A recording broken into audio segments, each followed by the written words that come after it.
One of my exes got a daddy. And I mean that just the way I fucking said it. One of my exes got a daddy who could be their birth father, but that don't mean nothing because these niggas be fadoodling their sons too. No, did I hurt your feelings just now? Yeah, you thought it was just the moms? Nope. Nope. Let me tell you a secret. 90%. I know y'all love when I make up a good number, a good percentage. But I'm very correct. I'm very accurate, okay? Have a high accuracy rate, so I don't just be making stuff up.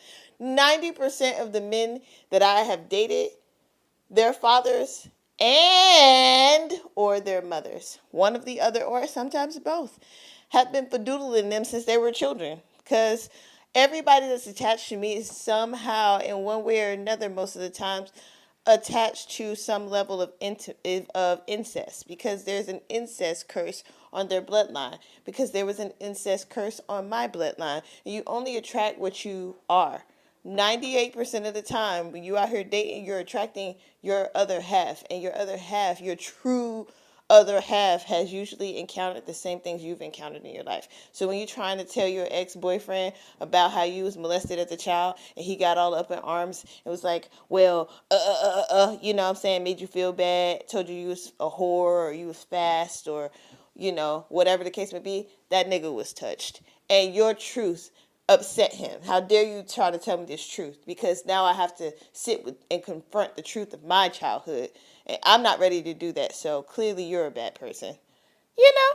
So anyway, somebody's daddy has been protecting them for very many years. Okay? And there could be other people in here that have the same type of circumstance. But this person's daddy is attached to other daddies and bears and whatever these niggas be out here calling themselves these days, okay?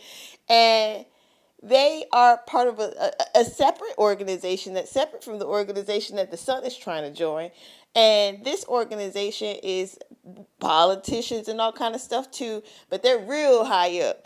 And they know how to make shit shake. They know how to call and make charges disappear. They know how to call a jail and get an inmate out and make it seem like that inmate was never there. They know how to get that inmate some release papers that they shouldn't have. They know how to do all kinds of shit you wouldn't believe. All kinds of shit you wouldn't believe. Get a felon a federal job. Get a felon a job in certain three-lettered corporations and shit. So yeah.